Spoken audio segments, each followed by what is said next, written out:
Hey guys, welcome to Breaking the System. I know it's a little bit late, but we are going to get started today with another episode of Flat Earth Bullcrap.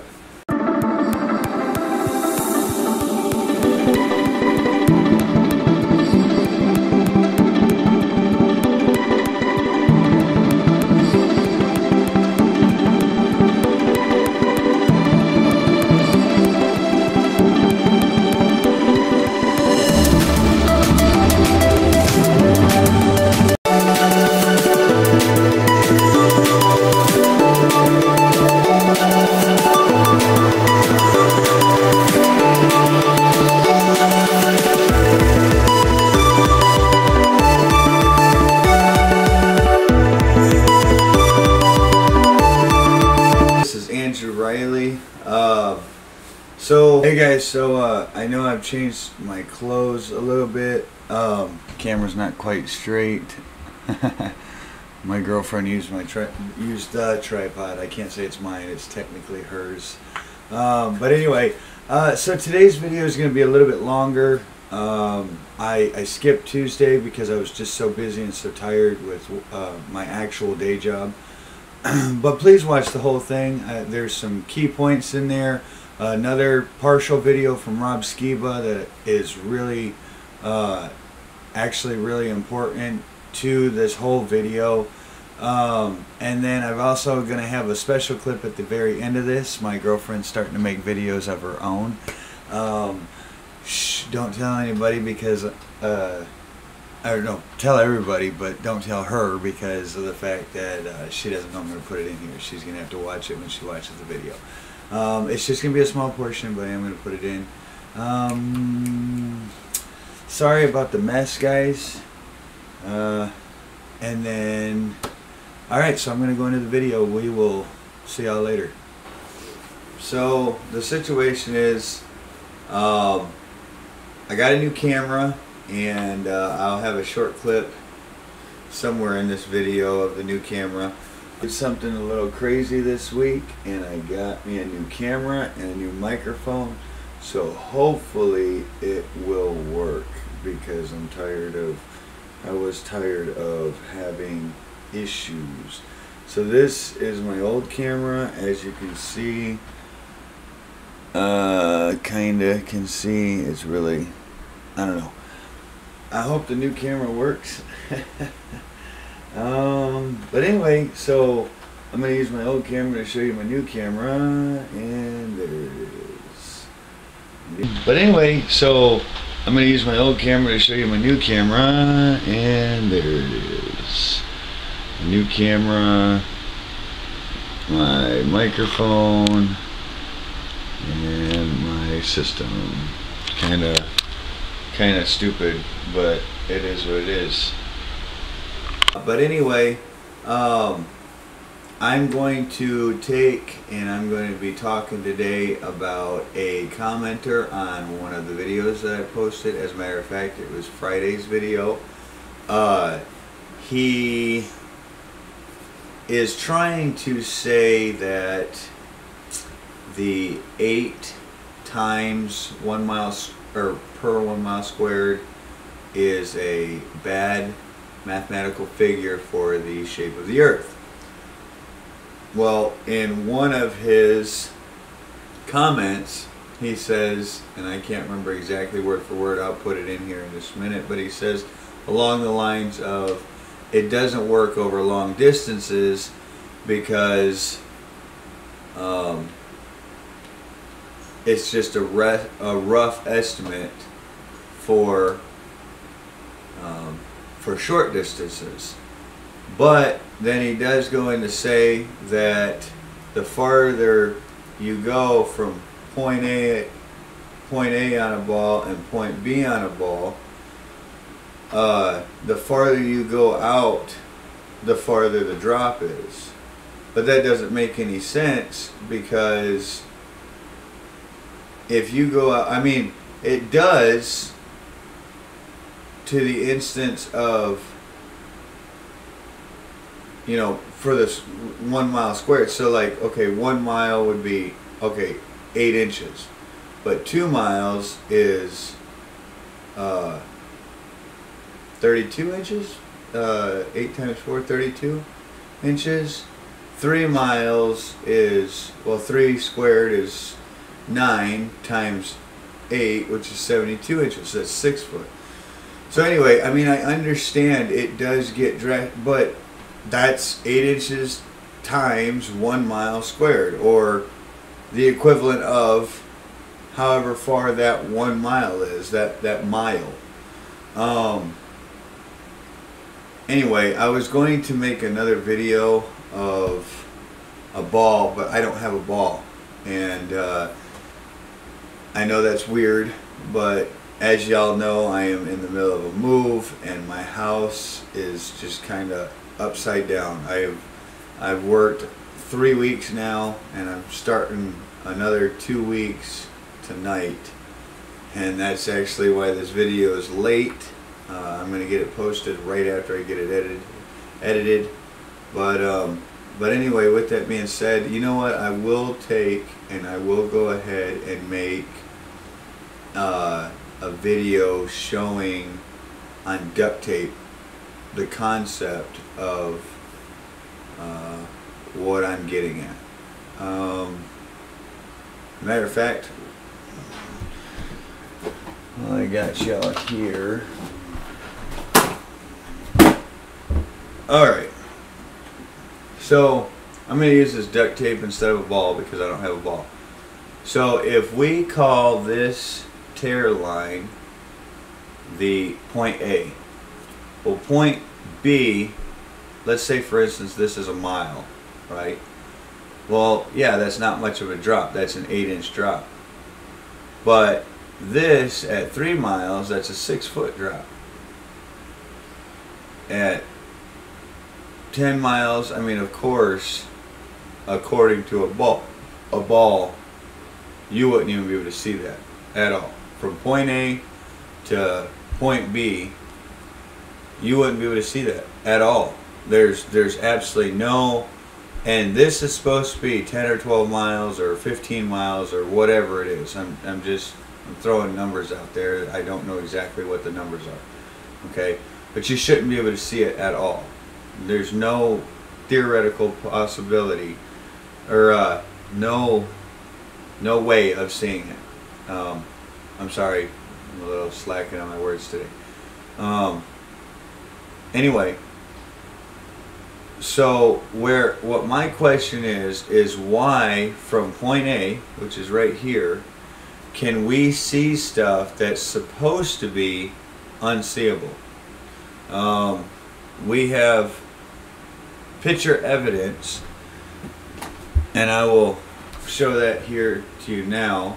Picture evidence of the Chicago Skyline from across Lake Michigan, which is 50 miles.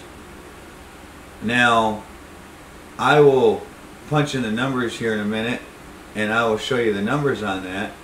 50 miles squared is 2,500. 2,500 times 8 is 10,000, 20,000. I think I'm doing that right. Yeah, I think it's 20,000, and I'm kind of doing it, but I'm gonna do the numbers here in a minute. But anyway, the moral of the story is we shouldn't be able to see anything from 50 miles away, but yet we still do. So I don't know exactly why people are saying that we live in a ball when physical evidence shows and proves that, not one, the math is wrong, and two, that we can't live on a ball with this kind of math. The globe would have to be 10 times bigger than what they're saying it is for it to work out the way they say it works out. Yeah, I mean, it's just impossible. I mean, it's just, I don't know, it just, you know, these are things that get extremely frustrating. But I'm going to pull up a comment here, and I'm looking for it right now, actually. Here. With respect, the 8 inches per mile squared is not disputed as an approximation for short distances. Okay? Not trolling you here, but the formula describes a parabola, not a circle. Correct? The further you go in miles, the greater the drop becomes. Feel free to use the formula for what it's good at, not for the wrong things. And then so I ended up commenting and I said, for this last one, if the real mathematical figure is different the farther you get from point A, then wouldn't that just prove our point that much more? Because the way I see it is that you are saying the farther you take point B and move it from point A, the farther the drop is, which means we shouldn't be able to see the things that we do see from 50 miles away, even more so that with the normal 8 inch per mile squared. Just saying. Now, whose math isn't making sense to what they are trying to talk about? So anyway, that was just this one guy, QED. He posted on here. He messaged or commented on one of my videos. He's been commenting a lot on this one video, and I think it's funny, and everybody, a couple of people have been saying stuff about me using Rob Skiba's. I asked for permission. If Rob doesn't want me to use them, he can email me. He's got my email, and I'll gladly stop using his stuff. Now to use his video like I did, that's not a norm for me. I don't plan on ever doing it again. The only reason I did it last weekend was for the simple fact that I've been working so much, I wanted to spend a little bit of time with my old lady, and I did. So, but anyway, going back into the topic at hand, you know, this stuff, and he's got another comment here. It says,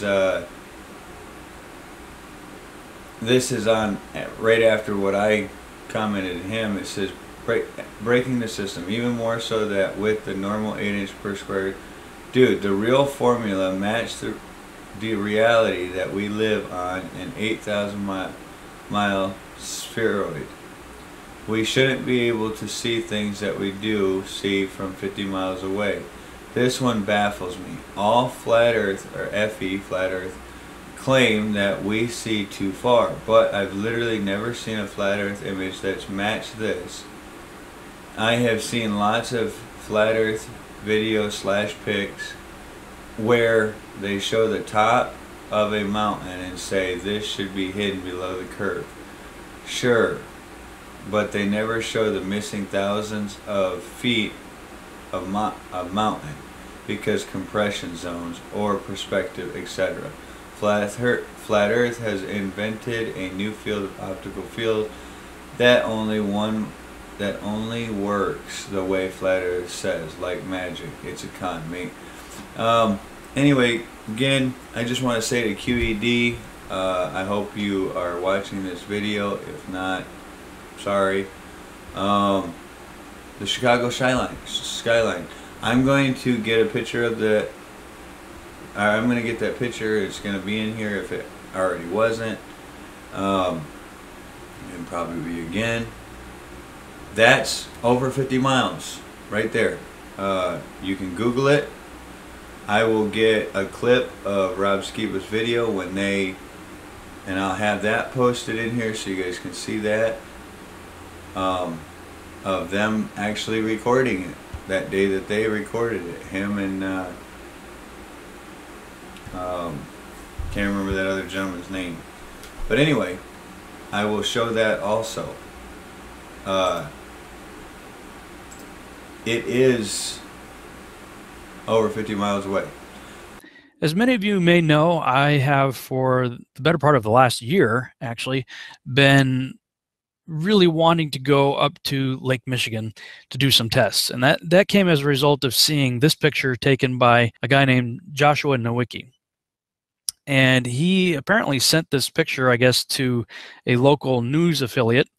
And then the weatherman tried to explain what we were seeing by saying this.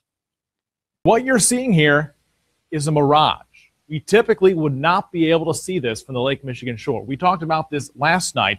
Conditions are right on the lake that we're actually seeing a mirage of the Chicago skyline. Very interesting. Here's what's happening. This is a good example of a superior mirage. So Joshua was on the Lake Michigan shore. He was looking towards the west, and Chicago's beyond the horizon. Should not be able to see it. However, with the right conditions, we have an inversion. We have cold air near the cold lake water and some relatively warmer air above it. This will bend the image of that skyline back towards the viewer. And so typically we would not be able to see this. This image would be viewable from much, much higher in the sky up in space. But instead, we're able to see it on the Lake Michigan shore. Okay, so after I saw that and looking at that picture, I'm sorry, there's no way that's a mirage. And I couldn't accept that.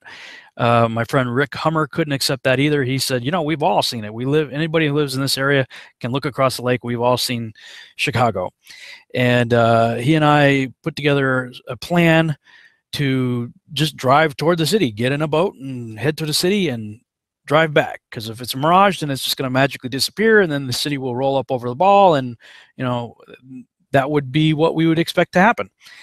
But if it's not a mirage, then the city's just going to get bigger and bigger and bigger. Or smaller and smaller and smaller, depending on which way you're going. So, long story short, I wasn't able to make it happen over the last year. There were scheduling problems, there were financial issues, weather was a huge factor, especially during the fall and winter months, where it was very dangerous to go out on the lake. But then I saw a window of opportunity where my schedule lined up, Rick's schedule lined up. I actually had the money saved up, and it looked like at least 2 days in a 10-day forecast that looked promising. So I booked a flight on Wednesday, June 22nd, 2016, and our plan was to get on the lake on Friday the 24th, and we did. We were able to book our trip with Salmon Hunters Fishing Charters. This is his boat right here, Captain Tony's boat. And once we got all paid up, we backed the boat up and headed over to this area right here, sort of this alcove right here.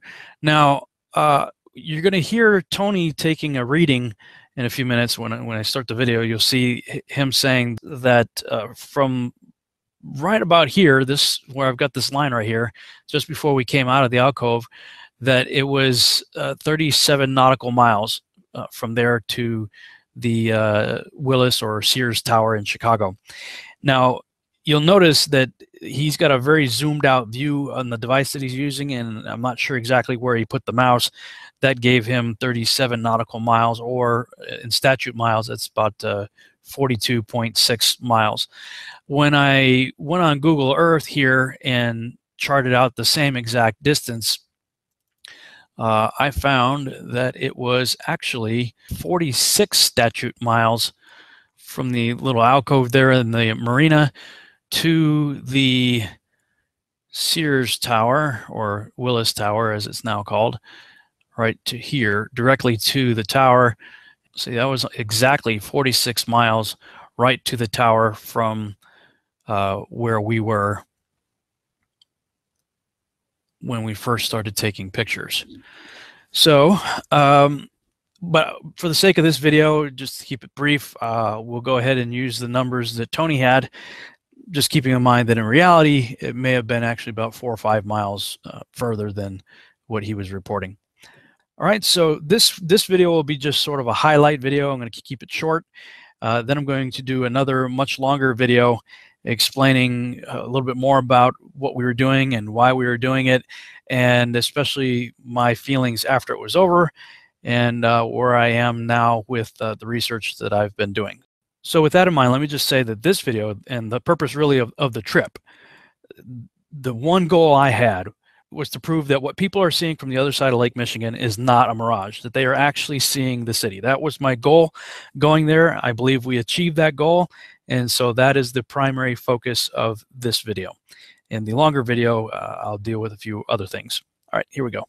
And without a shadow of a doubt, there's no ands, ifs, or buts about it. We shouldn't be able to see that stuff. So, but anyway, so go, guys. I also wanted you guys to see this. So they're saying 50 miles is supposed to be 1,665 feet. I'm going to show you the actual. I have a screenshot here. This screenshot right here is the actual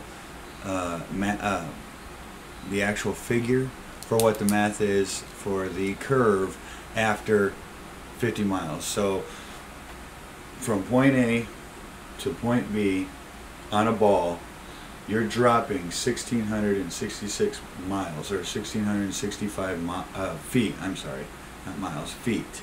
So if you're, I'm going to get my duct tape again, and it's gone. My house is a mess, so this will work. Okay, so the ball, okay, so point A is up here, where my finger is here. Point A is there. Point A being here, 50 miles away. That's a 1,665 foot drop. Okay, now there's very, very few feet. I think I said miles again, but anyway, there's very, very few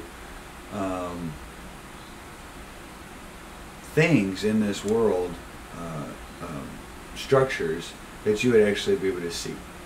But yet, in Rob Skiba's video, we can very clearly see Chicago Skyline, which is 46 miles in his video. So anyway, we'll get back to the rest of the original video that I was recording the other day. Talking about all that, I hope you guys are actually paying attention to what I'm saying. I know I've kind of jumped around a little bit. I do that a lot. It's partially my ADHD. It's a good thing in so many different ways, but it's a bad thing in certain ways also, in certain things also. But again, I hope you enjoyed it. Like always, please leave a...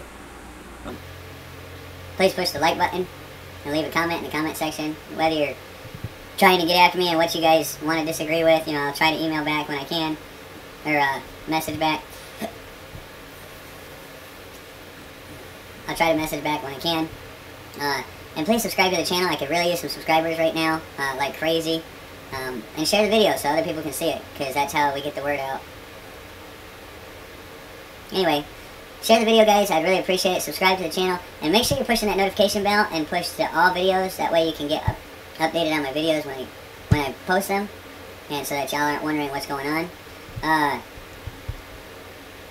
Yeah, I think I covered it all. Don't forget about my book. I'm going to leave the link in the description like usual. It is a really good book. I'm working on the second part of the series right now. It has been a complete nightmare because of work and other things, but I am working on the second part. So I hope you'll be checking out the first one so that you'll know whether you like the second one or not.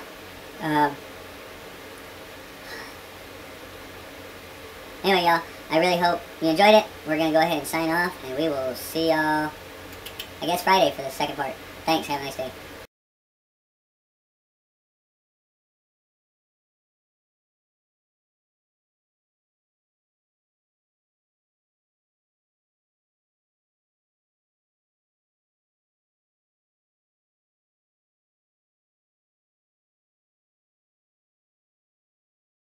Welcome to my channel, and this is just another, one of those random videos. I'm going to show you what I got at the thrift store that I went to today. I actually went to San Antonio today with a girl. And I took her to do some stuff, and we stopped at this thrift store, and she got like a lot of stuff. I only got 3 stuff. I just didn't really, I mean, it was a really big thrift store. I think it's like the biggest thrift store in Texas. It's called Texas Thrift, and it was really close to where we went, and I've been really wanting to go there for like the longest time. Sorry if I keep looking this way. I have cameras around my trailer, and I have like the monitor over here, so that's why I keep looking. And then like a car is coming or something with a bright light. Anyways, so I'm just gonna show you what I got. This one was just $2.98. It's super cute. Like, it's still like kind of kiddish, but it's still like not too kiddish, you know? I love cats. I love animals. So, and it just says just kidding. Just